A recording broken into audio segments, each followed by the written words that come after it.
Halo semuanya, selamat datang kembali di channel kita. Pernahkah kalian bertanya-tanya, kenapa sih di Jawa Tengah ada dua kerajaan besar yang mirip, yaitu Kesultanan Yogyakarta dan Kasunanan Surakarta? Kenapa ada sultan dan ada sunan? Nah, semua itu berawal dari sebuah perang saudara dahsyat yang dikenal sebagai Perang Mangkubumi. Hari ini, kita akan menyelami lebih dalam kisah epik penuh intrik, keberanian, dan pengkhianatan yang mengubah peta kekuasaan di tanah Jawa selamanya. Kisah ini dimulai dari Keraton Mataram di Kartasura, di bawah pemerintahan Sunan Pakubuwono II. Suasana saat itu sedang panas-panasnya. VOC, atau Kompeni Belanda, sudah semakin dalam mencampuri urusan internal kerajaan. Mereka tidak hanya berdagang, tapi juga ikut menentukan siapa yang boleh naik takhta. Hal ini tentu saja membuat banyak bangsawan gerah. Salah satunya adalah Raden Mas Said, keponakan dari Sunan Pakubuwono II yang nantinya kita kenal sebagai Pangeran Sambernyawa. Merasa hak-haknya dirampas, Raden Mas Said memulai pemberontakan.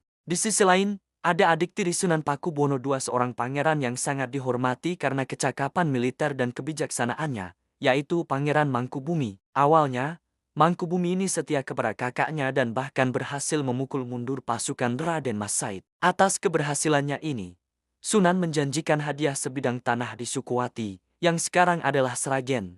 Tapi, disinilah intrik dimulai. Patih Pringgalaya, yang iri dengan Mangkubumi, menghasut Gubernur Jenderal VOC saat itu, Baron van Imhoff. Ia bilang kalau Mangkubumi terlalu berkuasa dan berbahaya. Van Imhoff termakan hasutan itu. Dalam sebuah pertemuan di keraton, dengan angkuhnya dia membatalkan hadiah tanah untuk Mangkubumi. Bahkan, dia menawarkan untuk menyewakan tanah itu kepada Mangkubumi seharga 3.000 real setahun. Bisa bayangkan? Tanah yang seharusnya menjadi haknya, malah harus dia sewa dari VOC. Ini adalah penghinaan yang luar biasa bagi seorang Pangeran Mataram. Harga diri Mangkubumi terluka parah. Di hadapan semua orang, Mangkubumi dengan tegas menolak tawaran itu dan memilih untuk meninggalkan keraton. Keputusan ini menjadi titik awal dari perang besar. Mangkubumi tidak sendirian. Beliau membawa serta pasukannya yang setia dan keluarganya. Tujuannya jelas, melawan dominasi VOC dan ketidakadilan di dalam keraton. Langkah cerdas pertama yang beliau lakukan adalah bergabung dengan pemberontak yang sebelumnya ia perangi, yaitu Raden Mas Said. Keduanya bersumpah di hadapan para pengikut untuk bersatu melawan musuh bersama. Ini adalah aliansi yang sangat kuat. Mangkubumi sebagai ahli strategi perang yang matang, dan Raden Mas Said sebagai komandan gerilya yang lincah dan sulit ditaklukkan.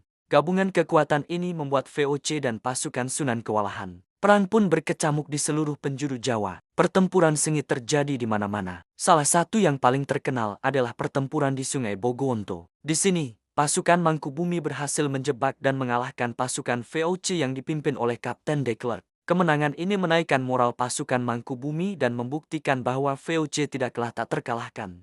Strategi gerilya yang diterapkan oleh Mangkubumi dan Raden Mas Said benar-benar efektif. Mereka menyerang pos-pos VOC, memutus jalur logistik, dan kemudian menghilang ke dalam hutan dan pedesaan, didukung penuh oleh rakyat yang juga membenci penindasan kompeni. Melihat perang yang tak kunjung usai dan kas VOC yang terus terkuras, Belanda mulai berpikir untuk mengubah strategi. Mereka sadar, mengalahkan Mangkubumi di medan perang itu sangat sulit. Jadi, mereka kembali ke cara andalan mereka, politik adu domba, atau Divideat Impera. VOC melihat ada celah dalam aliansi antara Mangkubumi dan Raden Mas Said. Mereka mulai mendekati Mangkubumi secara diam-diam, menawarkan sebuah kesepakatan yang sangat menggiurkan. Utusan VOC, Nicholas Harting, berhasil menemui Pangeran Mangkubumi. Harting datang bukan sebagai musuh, tapi sebagai juru runding. Dia menawarkan sesuatu yang tidak bisa ditolak oleh Mangkubumi, pengakuan sebagai penguasa separuh wilayah Mataram. Tentu saja, tawaran ini membuat Mangkubumi berada di persimpangan jalan. Di satu sisi, inilah kesempatan untuk mendirikan kerajaannya sendiri dan mengakhiri pertumpahan darah.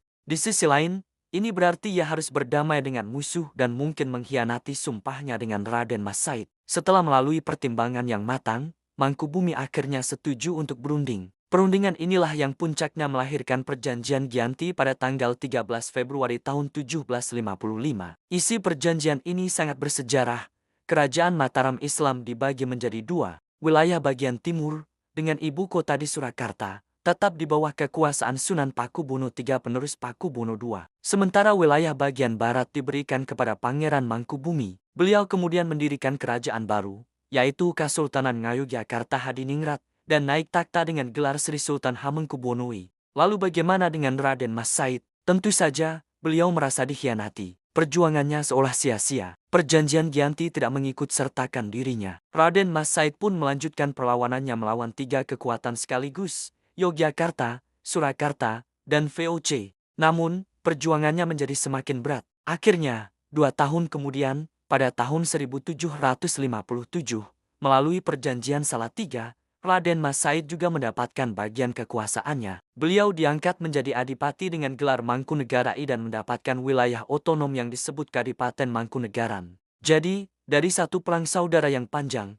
lahirlah 3 entitas politik baru di Jawa: Kasunanan Surakarta, Kasultanan Yogyakarta, dan Kadipaten Mangkunegaran. Inilah dampak terbesar dari Perang Mangkubumi. Perpecahan ini, meskipun lahir dari konflik, pada akhirnya membentuk identitas dan sejarah yang kita kenal hingga hari ini. Kisah Pangeran Mangkubumi mengajarkan kita tentang perjuangan mempertahankan harga diri, kompleksitas politik, dan bagaimana sebuah keputusan dapat mengubah takdir sebuah bangsa. Perang ini bukan hanya tentang perebutan kekuasaan, tapi juga tentang perlawanan terhadap campur tangan asing dan perjuangan untuk kedaulatan. Itulah cerita mendalam tentang Perang Mangkubumi, sebuah babak penting dalam sejarah Nusantara yang melahirkan Yogyakarta. Semoga cerita ini bisa memberikan kita wawasan baru tentang betapa kayanya sejarah bangsa kita. Jangan lupa untuk like, komen, dan subscribe agar kita bisa terus belajar bersama. Terima kasih sudah menonton. Sampai jumpa di video selanjutnya.